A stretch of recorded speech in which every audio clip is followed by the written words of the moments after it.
but didn't know who he really was. What happened next, no one expected. Subscribe and write in the comments where you're watching from. Darius Williams had always dreamed of owning a home in a quiet, well-maintained neighborhood, the kind of place where children played safely on manicured lawns and neighbors exchanged polite nods while collecting their mail. He had worked hard for this moment. Years of study, late nights at the office, and countless sacrifices had finally culminated in the purchase of his dream home. The house itself was perfect. A spacious two-story colonial with a wraparound porch, a well-kept front yard, and a long, clean driveway that could fit multiple cars. It was nestled in a suburban community just outside the city, a place that promised peace, order, and a sense of belonging. As he stepped out of his car on the first day, inhaling the fresh suburban air, he felt an odd sense of accomplishment. He had made it. He belonged here.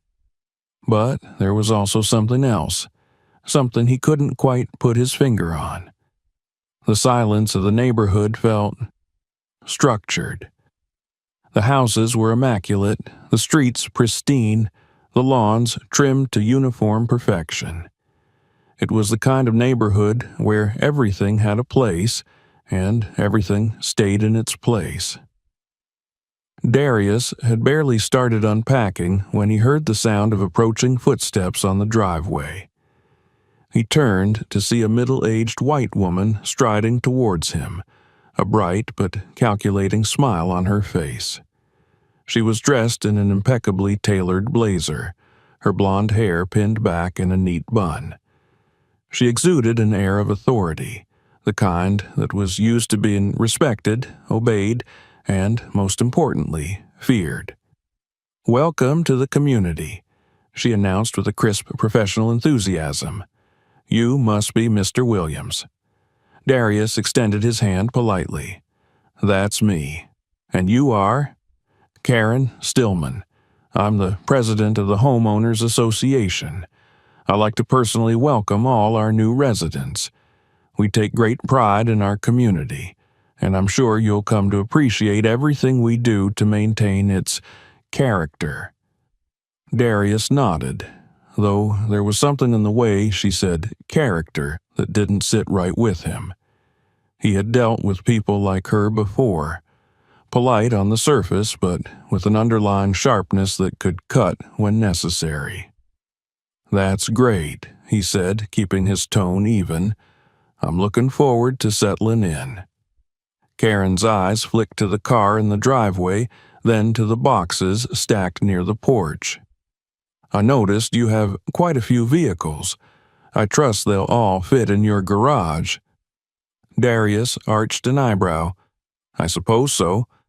But is that a problem?" "Oh, not at all," she said smoothly, her smile unwavering. "It's just that we have strict regulations about preserving the aesthetic integrity of the neighborhood. We like to keep things uniform. You'll find that we hold all our residents to the same high standard." Darius could tell this was not a casual observation. It was a warning. Later that evening, as he unpacked in his new home, he thought about their conversation. He had encountered this kind of subtle scrutiny before, the type that came wrapped in politeness but was meant to make you feel out of place. He reminded himself that he had earned his right to be here just like anyone else. The first few days passed without much incident, though he couldn't shake the feeling of being watched. He would catch glimpses of Karen strolling past his house more often than seemed necessary. She would always smile and wave, but there was an unmistakable sense of scrutiny in her eyes. Then the first letter arrived. It was an official notice from the HOA, neatly printed on expensive stationery. The subject, a violation of community guidelines. According to the letter, Darius's mailbox was not in compliance with the approved neighborhood standard. It stated that the mailbox was an unapproved color and did not conform to the harmonious aesthetic of the community. He was given 7 days to replace it or face fines. Darius read the letter twice, then walked outside to examine the mailbox. It was a standard black metal box, identical to several others on the street. He walked further down and noticed that his was the only one cited for noncompliance. A misunderstanding, he told himself. He decided to let it go for now, but the notices kept coming. A week later, he received another fine, this time for excessive brightness of the porch light. Another came for improper waste disposal, despite the fact that he had followed the exact schedule provided by the HOA. The most absurd one accused him of disrupting the uniformity of the street, because his lawn, though neatly trimmed, was a slightly different shade of green than his neighbor's. Darius wasn't stupid. This wasn't about rules. It was about something else. One evening, he struck up a conversation with an elderly black man who lived 2 houses down. Mr. Ellis had been in the neighborhood for decades, long before the HOA had become the iron-fisted entity it was now.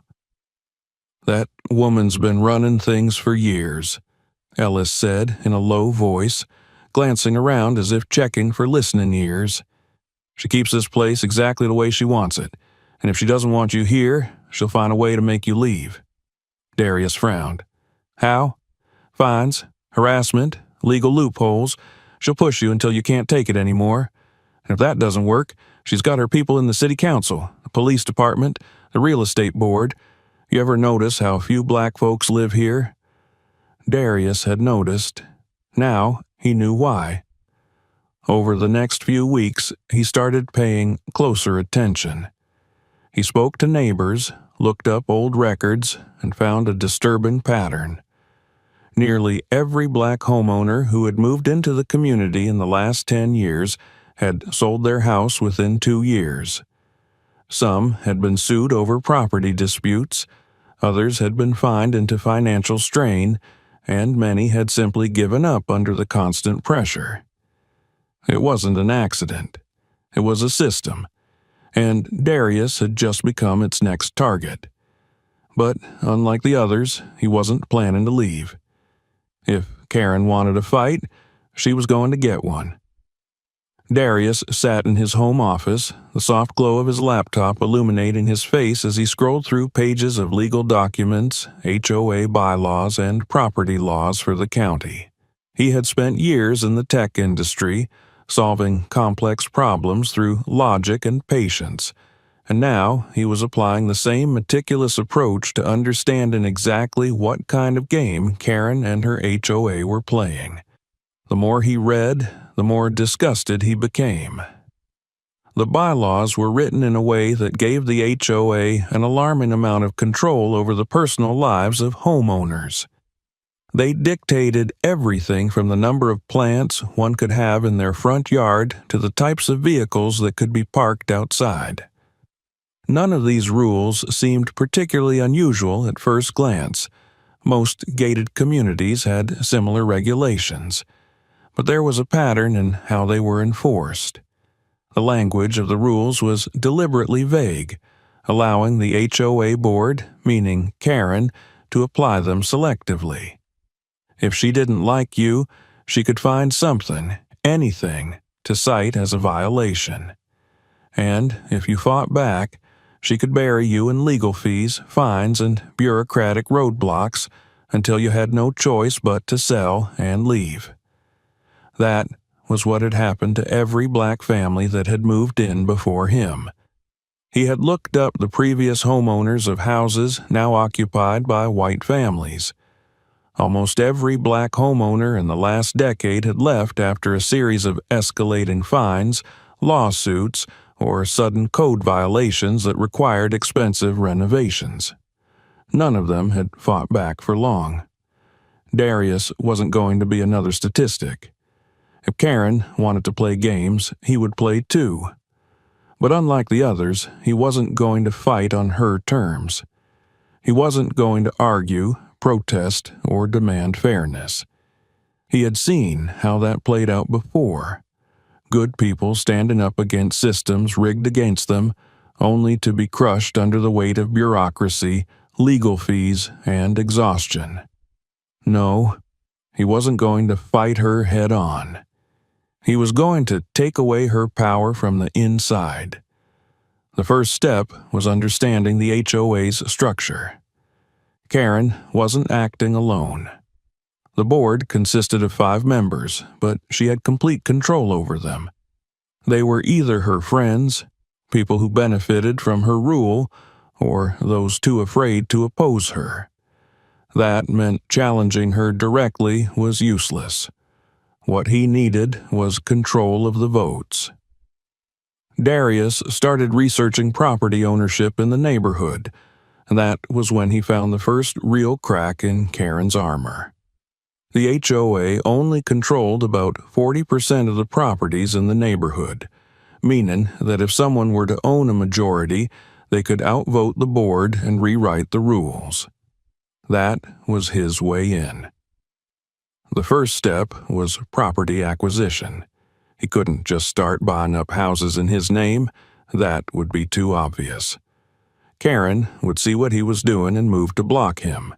Instead, he created a network of LLCs, each appearing independent but ultimately controlled by him.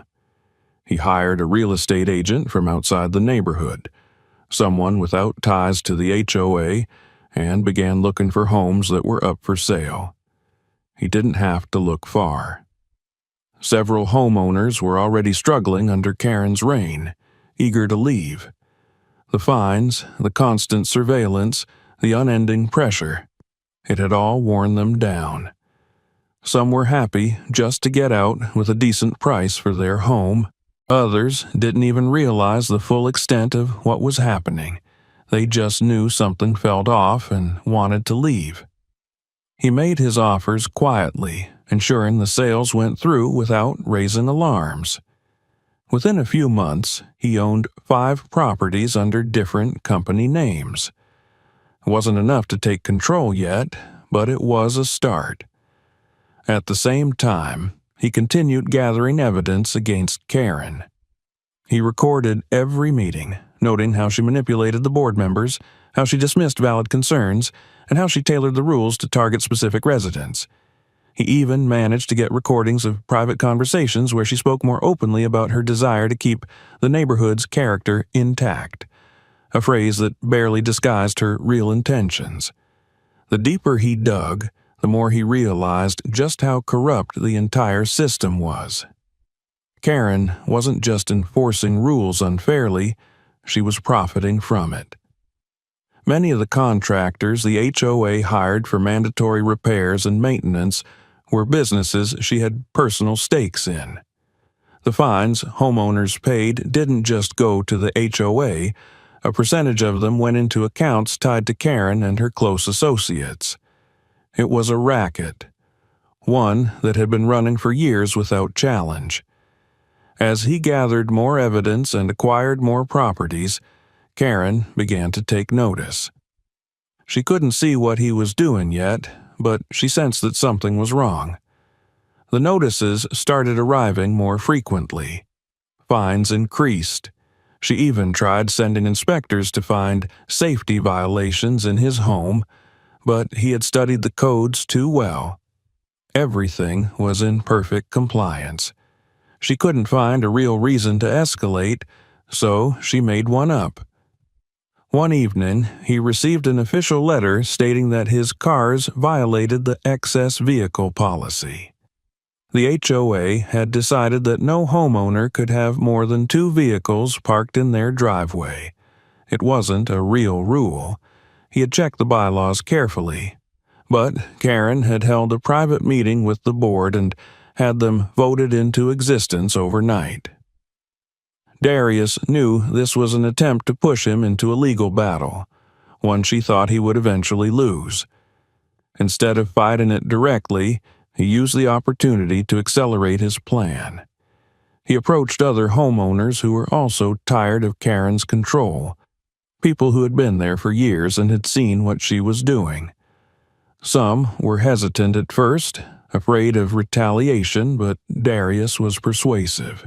He didn't ask them to fight. He asked them to sell. With every new property he acquired, he grew closer to the tipping point.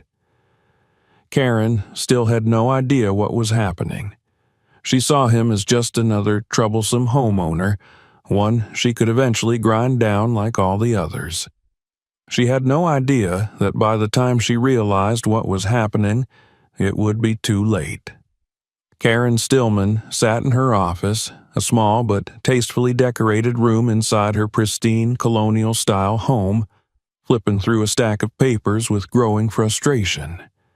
Something was wrong. She could feel it. For years, she had run the HOA with the kind of authority that no one dared question. She had perfected the system, bending the rules in just the right ways, ensuring that every homeowner either conformed to her vision of the neighborhood or was pushed out. It had worked flawlessly for over a decade, but now something was changing. There was a disturbance in the order she had cultivated so carefully, and it all pointed back to one man, Darius Williams. She had tried everything: fines, new restrictions, even discreetly pressuring some of her allies on the board to take action. But nothing had shaken him. If anything, he had grown bolder. Despite the escalating penalties, the court summons, and the increased scrutiny, he wasn't backing down. Worse, she had started to notice houses changing hands in ways that felt odd.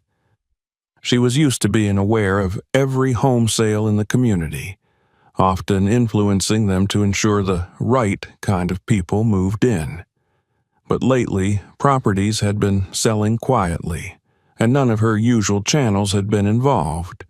It was as if someone was working against her from the shadows, and the only logical culprit was Darius. Meanwhile, Darius was well aware of the storm brewing around him. He could feel Karen's scrutiny intensifying, but it didn't change his plan. He was moving faster now, acquiring more properties, gaining more influence, and gathering more evidence.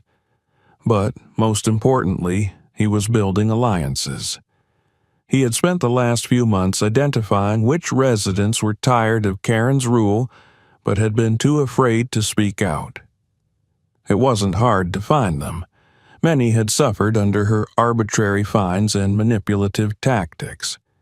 He approached them carefully, never revealing too much at once, but offering them something they had never considered before: an alternative. Some were hesitant, afraid of retaliation, but as he showed them the documents, the financial records he had uncovered, the sheer scale of corruption behind Karen's control, they began to see the truth. This wasn't about maintaining a beautiful neighborhood. It was about power, control, and money. One by one, they started selling to him, trusting him with the future of their homes. Then came the lawsuit. Karen had finally escalated to her last resort, legal action.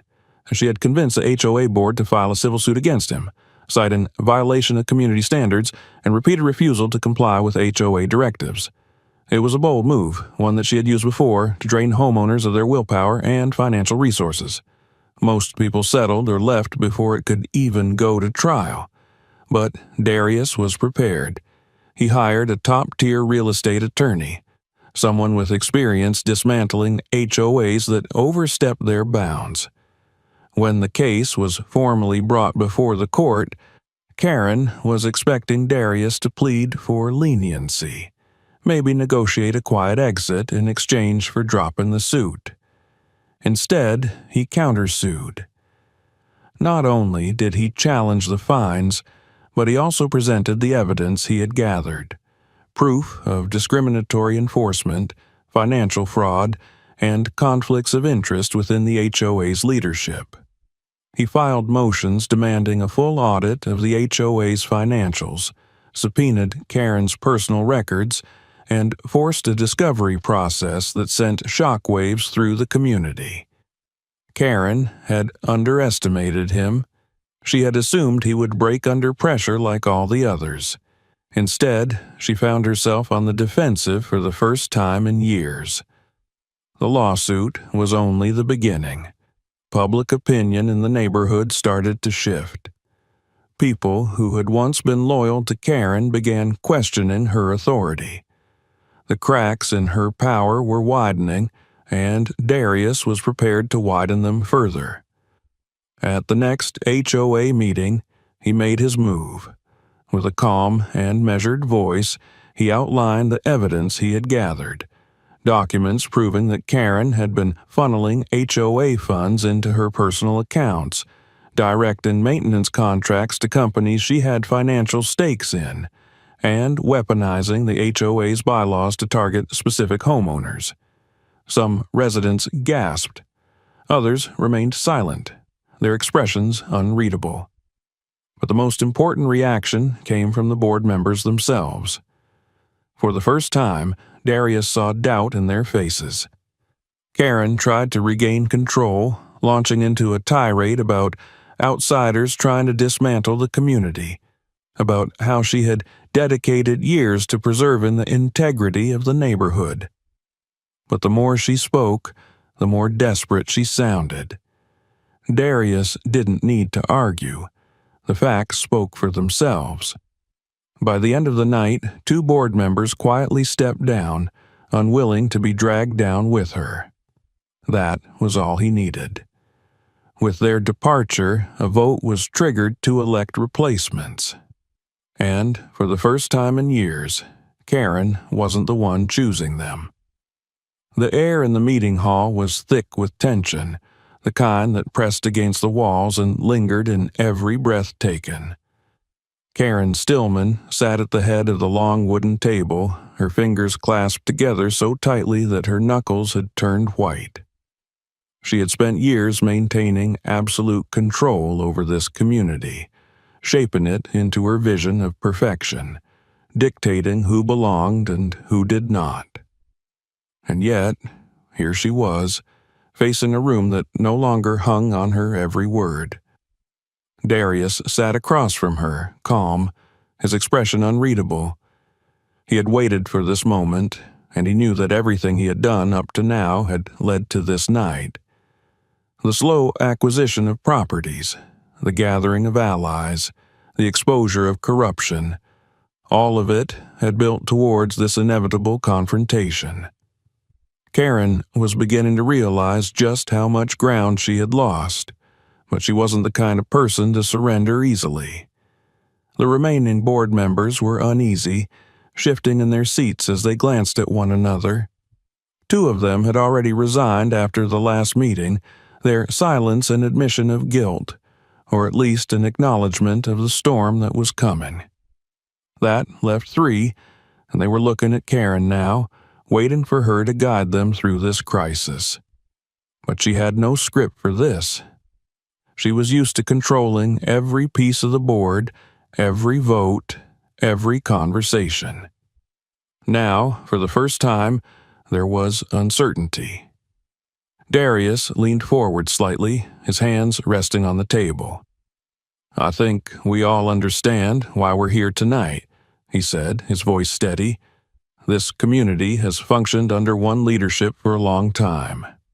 But tonight, we're at a crossroads. We can choose to continue with business as usual, or we can acknowledge the truth about what's been happening here and move forward in a new direction." Karen let out a sharp laugh, though there was no humor in it. "Truth?" she repeated. "Is that what you think you've uncovered? You've done nothing but twist the facts, manipulate people into thinking there's some grand conspiracy here. But the truth is simple. I've done what was necessary to protect the integrity of this neighborhood." Darius didn't flinch. "And by integrity, you mean control. Selective enforcement of fines, steering homeowners toward selling when it suits your vision, pocketing HOA funds under the table.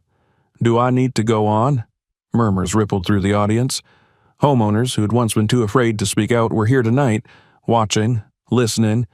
Some had been victims of Karen's tactics themselves, fined for minor infractions that others got away with, pressured to conform or sell. They had never thought they could fight back. Until now. Karen straightened her posture, her eyes narrowing. "You act like you're some kind of savior, but you don't belong here, Mr. Williams. You never did. You came in with your expensive cars and your arrogance, thinking you could change the way things work. But this isn't just about you. It's about all of us."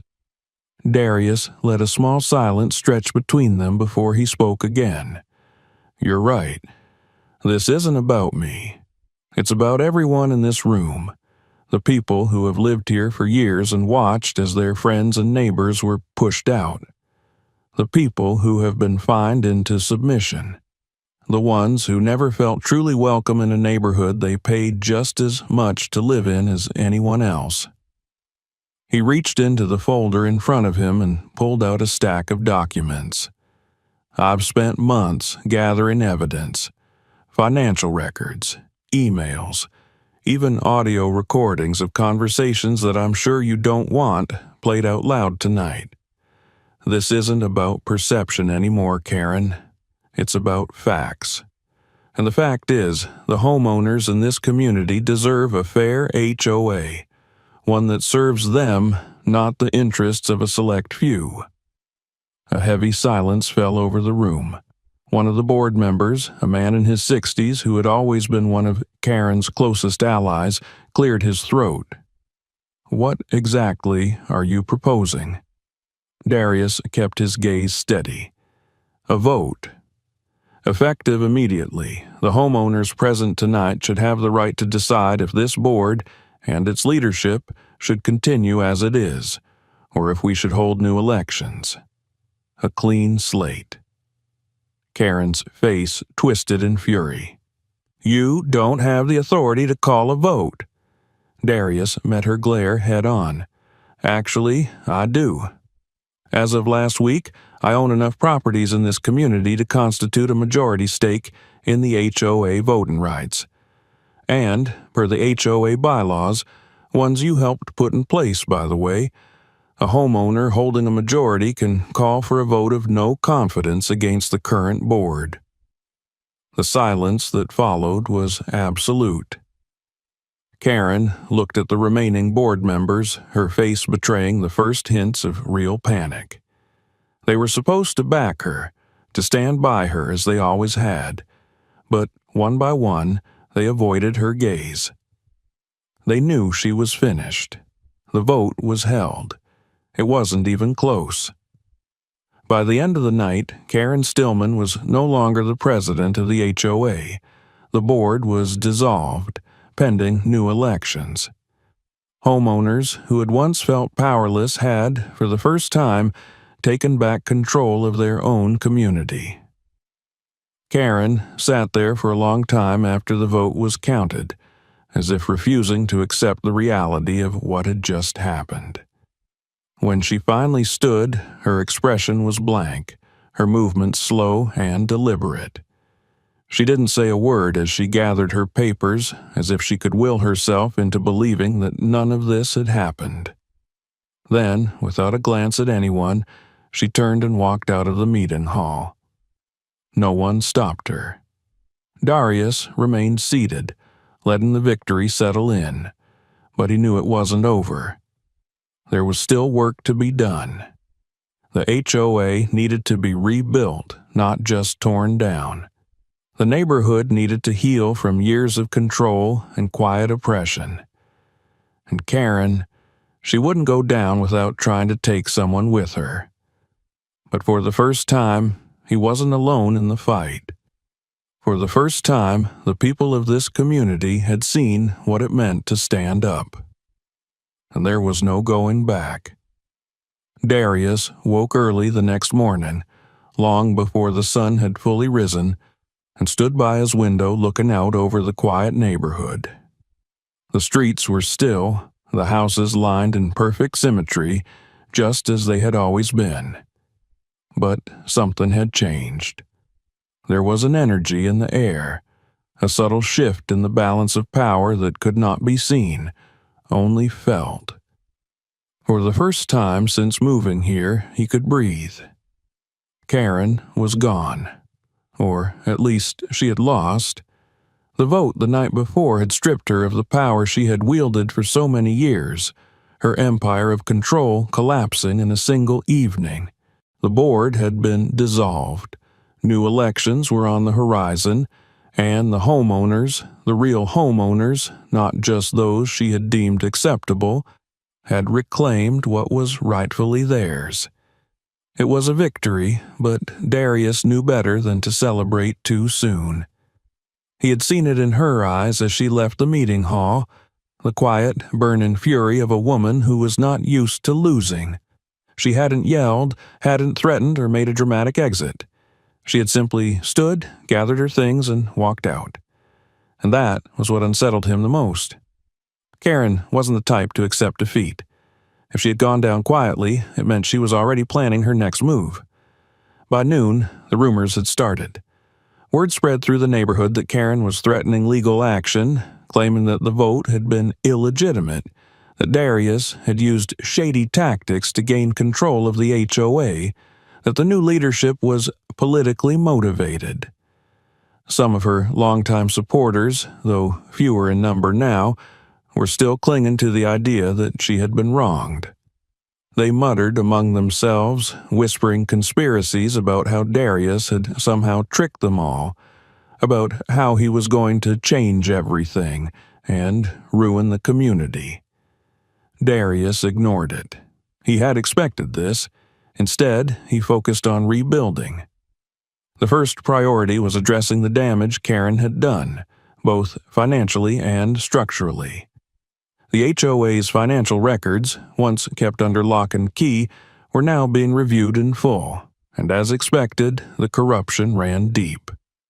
Tens of thousands of dollars had been funneled into administrative costs that had no clear purpose. Funds meant for neighborhood maintenance had been funneled into private contracts with companies linked to Karen's closest associates. Even the fines homeowners had been forced to pay had, in many cases, never actually gone toward community improvements, but had instead disappeared into untraceable accounts. It was theft, plain and simple. There were discussions about legal action, about pressing charges against Karen and the board members who had aided her.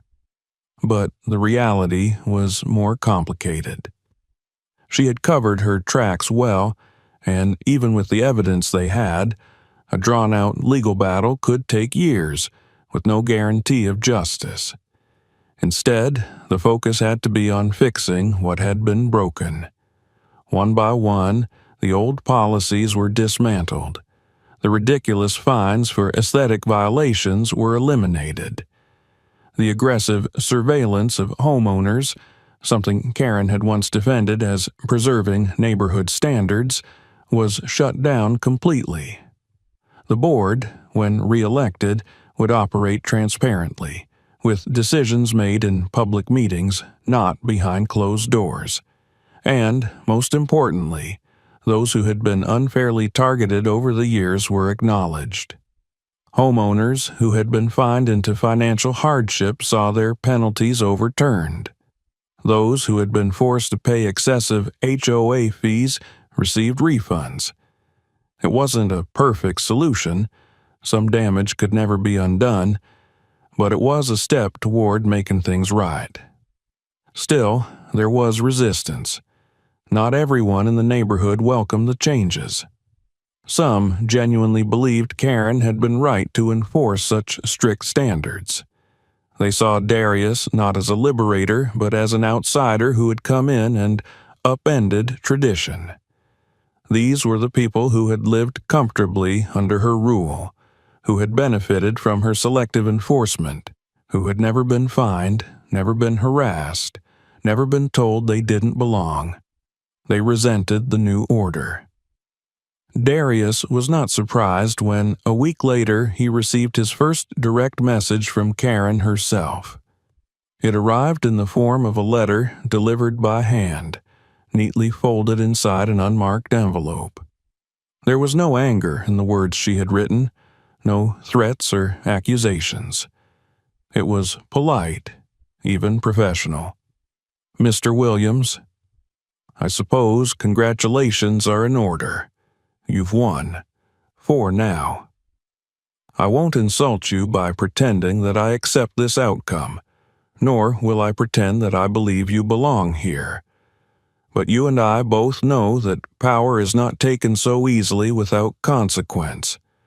You think you've ended something, but what you've done is started a war you're not prepared to fight.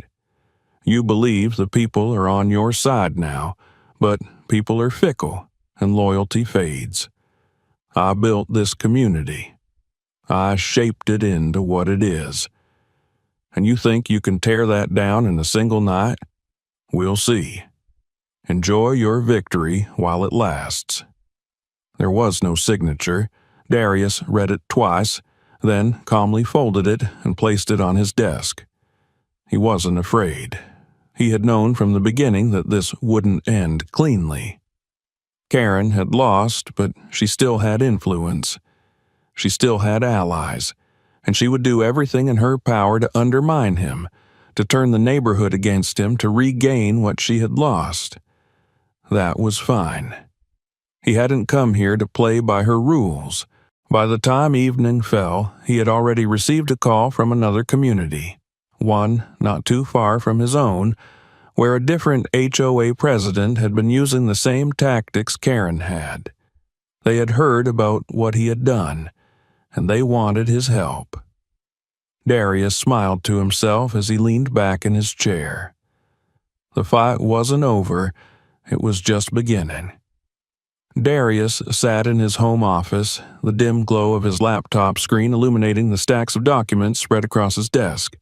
It had been weeks since the vote, weeks since Karen had been stripped of her power, but he knew better than to assume the fight was over. The kind of control she had wielded for so long didn't just disappear overnight. It lingered in the shadows, waiting for a moment of weakness to strike back. The letter she had sent him still sat on his desk, a reminder that she wasn't done. He had expected retaliation, but so far she had remained quiet. Too quiet. Then the first cracks appeared. A few homeowners, ones who had remained loyal to Karen, began spreading rumors. They whispered about how the new HOA leadership was too relaxed, that without Karen's strict enforcement, the neighborhood would fall into chaos. They claimed property values were already beginning to drop, though there was no evidence of that. Some of them even tried to rally support for a petition to overturn the election results. Darius had anticipated this. Change was uncomfortable, especially for those who had benefited from the old system. He didn't respond publicly, didn't waste energy on their paranoia. Instead, he focused on action. The new HOA held its first public meeting, something that had never happened under Karen's rule. Every homeowner was invited, and for the first time decisions were made transparently. Budgets were laid out, expenses explained, and homeowners had a real say in the direction of their own community. The changes weren't drastic, just fair. No more arbitrary fines. No more selective enforcement. No more hidden fees. And yet, Karen wasn't done. One morning, an official notice arrived at Darius's doorstep, a lawsuit. She was challenging the legitimacy of the election, claiming that Darius had illegally manipulated the system to take over the HOA. The case was thin, built on nothing but speculation and the complaints of a handful of her most loyal followers, but it was enough to be a nuisance. Darius didn't flinch. He had been preparing for this. His legal team dismantled the lawsuit before it could even reach trial. The financial audit of the HOA, one Karen had fought so hard to keep hidden, was now fully exposed. The records proved beyond a doubt that she had embezzled funds, falsified meeting notes, and used her position for personal gain. If she wanted to take this to court, she would only be digging her own grave. Before the case could proceed, Karen withdrew the lawsuit. She knew she had lost. A week later, a move-in truck appeared in front of Karen's house. Darius watched from his front porch as workers loaded furniture, boxes, and the remnants of her carefully curated life into the truck. She stood on the driveway, directing them with clipped, precise movements. When she finally turned to glance at the street, her eyes locked onto his. For the first time since they had met, there was no smug confidence in her expression, no quiet superiority. Only anger, tightly controlled, and beneath it, something that almost looked like fear. She held his gaze for a long moment before turning away. Moments later, she got into her car and drove off. It was over. The neighborhood wouldn't change overnight. There would always be those who resisted, who longed for the rigid control Karen had provided, but that control was gone. And in its place, something better had begun to grow. Darius took a deep breath and exhaled slowly. Then his phone rang, a number he didn't recognize. When he answered, a voice on the other end hesitated before speaking. "Mr. Williams? I heard about what you did with your HOA. We need help. Our neighborhood is dealing with something similar. We don't know what to do." Darius closed his eyes and smiled. The fight wasn't over, and that was just fine with him. Subscribe for more stories like this, and don't forget to check out other videos on the channel. Share this video with others and stay tuned for what's next.